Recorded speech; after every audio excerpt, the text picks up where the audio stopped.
I'm about to save you thousands of dollars a year and get the years back of your life worrying about which card you should use and where to maximize your points.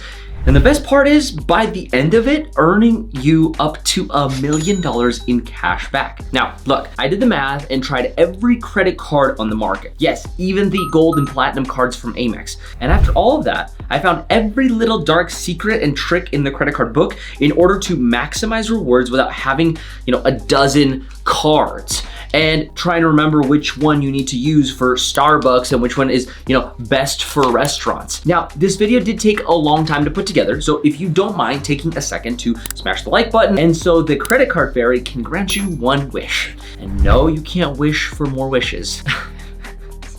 Anyway, now that that's out of the way, let's talk which cards to get, why you should get them, and how to do it the right way so you start earning the big bucks on all of your spending. I'll even share a secret on how to maximize these rewards, and no, it's not a travel hack, it's even better. But also, how you can make the credit card company pay you for using their credit cards instead of the other way around. And before we start, you need to ingrain these things into your head. The first realization that I think is most important is remember that money saved is money earned. So if you didn't have to spend that money and put it on a credit card in general, you're actually in a way earning money, at least if you invested and use it in retirement or later on in life. Technically it's money earned, right? And realization two, if you do use a credit card, which this video is all about credit cards, always pay off your entire credit card balance before it's due to avoid interest. If you forget either of these rules, you should not be allowed to use credit cards. And after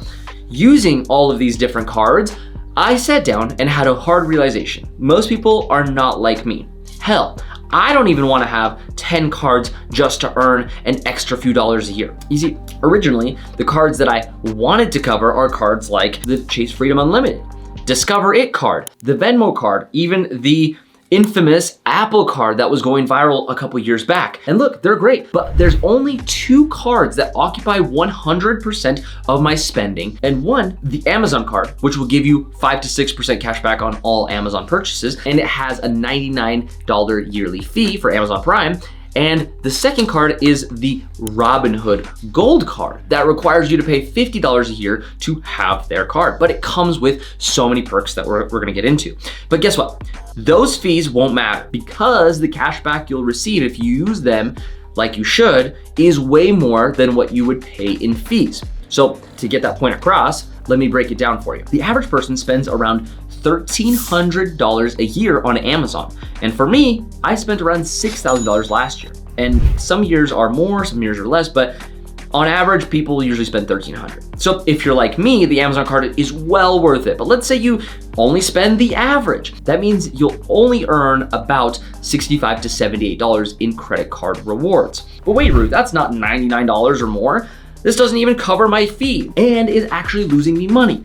Well, hold on a minute. This is the average spend on Amazon. This card can also be used at Whole Foods for 5% cash back. I'm gonna share with you a little bit of a trick that will maximize those rewards. And although you'll spend a little bit more on Amazon, you're gonna spend less in other places. And this is the best money hack that I found with this card. So for example, when I travel, which is at least once a year out of country and at least once a year inside the country, I usually need 1, a place to stay, and 2, some way to get around, usually by Uber, which at the end of the day runs me in the ballpark of a few $1,000s spent. And so what I do is I go on Amazon and buy gift cards for those services that I plan to use on my trip and earn a few $100s in rewards every single time thanks to this card. Now, that might not be for everyone, but I know there's hundreds of restaurant gift cards and even Best Buy gift cards on there, which in my professional opinion is a great way to save money and create a budget while traveling. And of course, you can use it for Christmas and birthday gifts too. And when you take all that into account, will definitely be more than $1,300. But then you might be thinking, what's the point of the Robinhood card? Well, it has some pretty cool perks. The second best perk, in my opinion, is the 3% cash back on all purchases. Yes, you heard that right, 3% cash back. So let's say you go to Amazon's website and you want to fly Delta, but there's no gift cards for that. No worries, book your flight on the Robinhood card. Or hey, you need to do some grocery shopping or buy a coffee at a local coffee shop, you use the Robinhood card. And yes, I know that there are perks on other cards that beat out 3% on certain purchases. Like, for example, the Chase card has 10% cash back from time to time on Starbucks. And that sounds great. And this is just something that the credit card companies do to make you spend more money. And I'm guilty of this as well. But knowing that I had 10% cash back when I would go to use it, it literally made me think subconsciously that the coffee was somehow cheaper. So I'd buy more things at Starbucks or go more often than I probably needed to, which is literally what I was trying to avoid when it comes to saving money. I know that it's not a good enough reason on its own, but the other reason is I just didn't want to have to think about which card do I need to use for this purchase.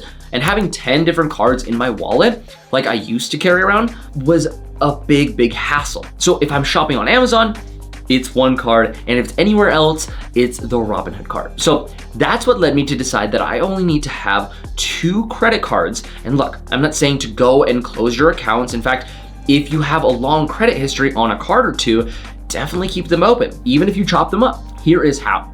Set up a small monthly recurring bill on that card that you want to keep open. It could be $5, it could be $10, it could be your Netflix subscription, whatever it might be. Do that, set it up, and then set up autopay from a checking account that you never let drop below that amount. Easy peasy. And I haven't even mentioned the best part about the Robinhood card. You see, most of us, when we get cash back, we end up using it on travel or to get cash back, to spend the money right away. But after doing some simple math, I found something pretty shocking that the credit card companies don't want you to know.